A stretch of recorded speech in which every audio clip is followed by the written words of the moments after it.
Hi everyone, my name's Mary. Welcome back to my channel, Mama Bear Prepper. Today, as you can see, I'm going to be storing away some sugar for long-term food storage into mylar bags.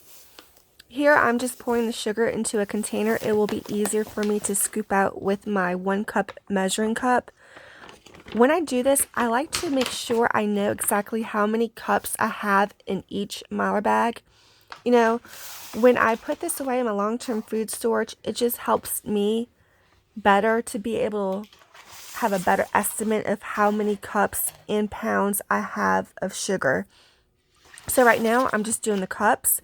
Then when I do put this in my long-term food storage, when I'm all done, I have my little food scale in there in my little area, and I weigh it, and I put the weight on each bag also, and I just add it all up so I know exactly how many pounds and how many cups I have. Now, these mylar bags I really do like. They really help preserve your food for long-term food storage. This sugar should last like 30 plus years if stored correctly. With this, I'm not using any oxygen absorbers.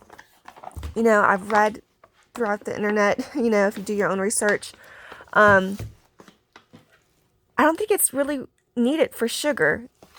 If you do use it, from what I read, it'll just turn your sugar rock hard, which you don't want. And also it can, I think I've read somewhere it can do like a chemical reaction where it'll make your sugar taste like chemicals. Something along those lines. For anything you see on the internet, you need to do your own research. So if you decide to do this, do your own research. Don't take my word or anybody else's word for it. Do your own research and do what you feel comfortable doing. So this bag here was able to fit 5 cups. All my other bags in the background, I was able to do 6 cups. I did 2 bags like this with the 5 cups. Now I'm just heat sealing it. I have my iron on a high setting. Like I said, I'm not using any oxygen absorbers. I'm just heat sealing it. A flat hair iron works perfectly for this. You want to have it close to maybe around 400 degrees. I think this one's set at 392, I believe. If I can remember correctly, it works perfectly fine for me. Never had any trouble with it. Gets the job done. I'm trying to squeeze out a little bit of air. I don't think I need to squeeze out a lot of air as if I was doing rice or beans, with the oxygen absorbers in there.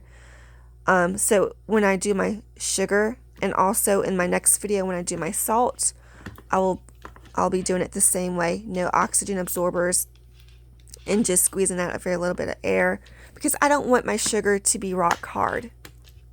Alright, so I'm just, of course I got to overdo it with that flat hair iron. I like to make sure it has that good seal. Yeah, so that one holds 5 cups.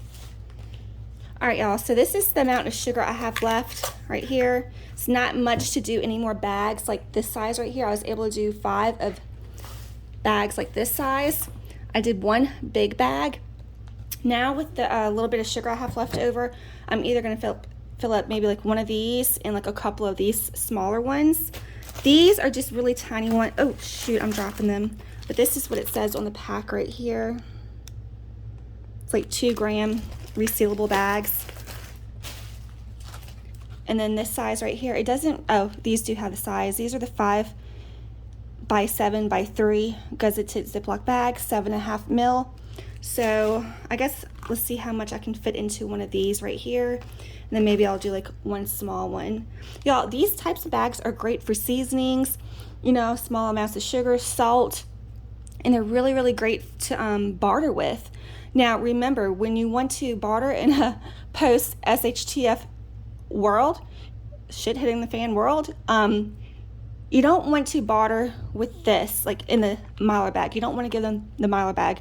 You want to have like some sandwich bags on hand to put that into to give to someone, because if they see this and if they have any common sense to them whatsoever, they will know what this mylar bag means. It means long-term food storage, and wherever you got this from, you might most likely will have more, and that puts your safety at risk, okay? They will follow you home, or they'll put a gun to your head demanding where you got this from, and they'll want it, So use your common sense with that. You know, it's great to store them in, but I would not trade or hand out these in like the zombie apocalypse, okay? You know, I say zombie apocalypse because that pretty much like covers everything, you know. But you know, any kind of situation where it's that bad, you don't want to trade with a mylar bag, because if they have any common sense, they will know what this means, okay? And it puts you and your family's safety at risk. So stock up onto some clear, cheap sandwich bags now, or even throw it into like a Walmart bag, you know, like, hey, this is all I got, or lie and say, yeah, I got this from somebody I came across from, I have no use for it, but if you want to trade me this for that, I'll go for it, you know, something like that, you know. So stock up on those Walmart bags too, instead of just throwing them away. Save you a whole bunch for an emergency. They're great to use, okay? But do not give anybody whatever in a mylar bag, okay? Okay, so this is what that bag looks like when it's open. It has a little base so it's easy to fill standing up, and it does have a ziplock, so you can always, once you open it, you can always reseal it.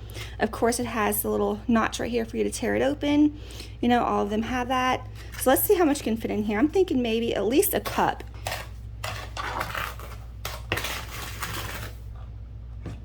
Okay, just hope I don't spill it.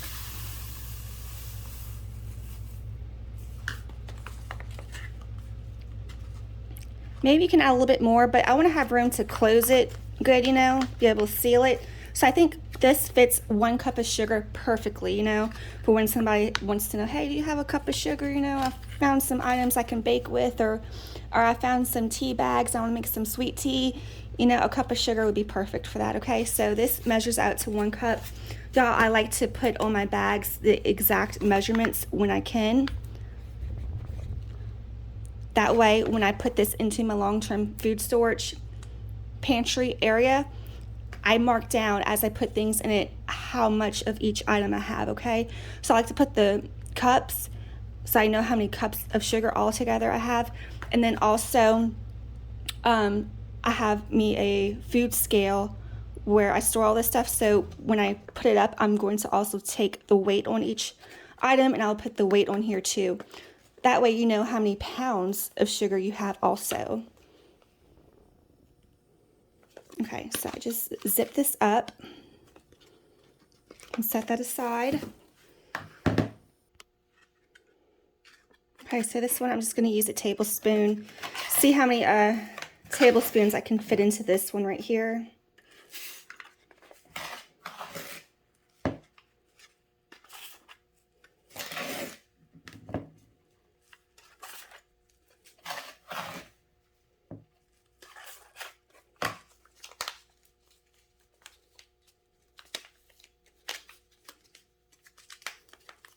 Okay, so I have 4 tablespoons in here.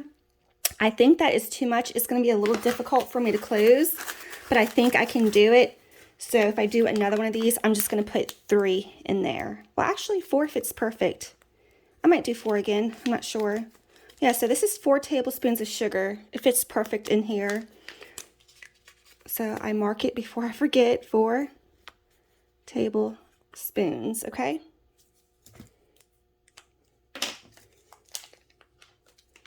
I'm just setting these aside because I'm just going to flat iron this all together. I already did these. I'm just going to wait and do all these when I'm completely done. Alright, so that's all the sugar I have left. It's not enough to make any kind of bag, not even a smaller one. I'm just going to use it today in something, or just toss it in the garbage. It's like not much at all.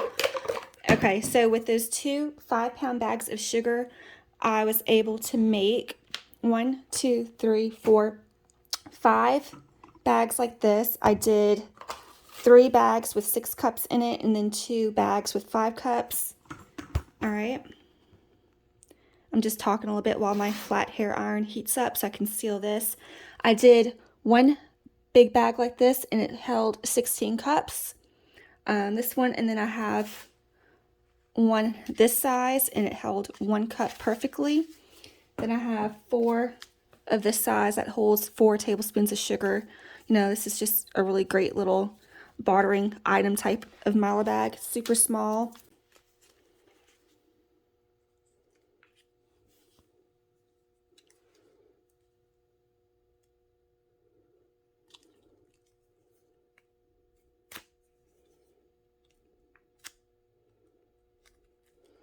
these, you always want to remember to iron it above the Ziploc part.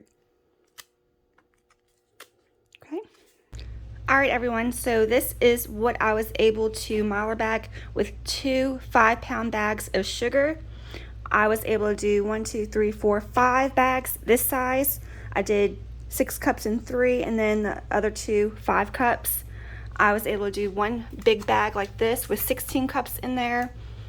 I did 1 this size with 1 cup, and then I did 4 of these tiny little ones with 4 tablespoons of sugar into each one. Now I can go ahead and put all this up into my long-term storage. I have a huge tote that is just dedicated to sugar, so that is where this will go. And that's why I also put how many cups I have on here, because when I put it in there, I'm going to add it all up. I keep track of the total amount of cups I have stored away in sugar, and also the weight. So my food scale is back there right now. So right before I put it in, I will be weighing each bag so I can take the weight and how much cups of sugar I have. That's just how I personally like to do it, because I like to keep track of how much sugar I have exactly, how many pounds and how many cups. Another important thing to do before you put this away in your long-term storage with all your food preps, as you pick up each bag, you might want to dust off the sugar on the bag because, you know, there's a lot of sugar that fell and that got stuck on the bag, so you might want to dust it off, you know, and then make sure you bring that clean bag where your food preps are, because bugs, you know, mice, whatever it might be, they will be attracted to that sugar. And, you know, you don't want to leave any crumbs, any little tiny little sugar particles out where they know that is all that is food that's stored right there. You know, on top of that, like I said in my last video on, you know, doing mylar bags, you might want to put those glue traps around your food. So if there is anything crawling and creeping around your food, most likely it will get stuck on a glue trap sooner or later. Have them all over, in between your totes, in each corner of the room, even on your high shelves, like everywhere. It's just put them everywhere, is okay? They're non-toxic, there's no chemicals, it's just glue. And y'all, they work, because I use them to catch spiders. You know, I have a problem with spiders. Yep, and that they work perfectly for spiders. All bugs, mice, rats, whatever, but I like them for spiders. And also I like them for my food preps, because whatever other bugs might be lurking around that I don't know about, that will eventually get caught on one of those glue traps. Okay, so I hope you guys enjoy this video. Please give me a big thumbs up if you did. Y'all, these are great size bags to have. I highly recommend getting some of these. You know, they're perfect size to be able to travel with. Put it in your bug out bag, whatever you might need to barter with. And this size too. You know, not a lot of people think of getting these 2 smaller sizes, but I, you know, like I said in the video, I recommend them because of, you know, if you have a small amount of something you want to barter, you know, okay, well, I can pull out this 4 tablespoons bag of sugar, pour it into a sandwich bag, or dump it in a Walmart bag if you have to. Just don't give them the mylar bag, because they will know what that means, like I've explained earlier in my video. All right, you guys, I am done with this video. The next video I will be doing will probably be on flour or salt, something like that, maybe some pasta noodles. I have a lot of stuff I'm trying to work on here. So I hope you guys enjoyed the video. Don't forget to like, subscribe, and share. Take care, you guys.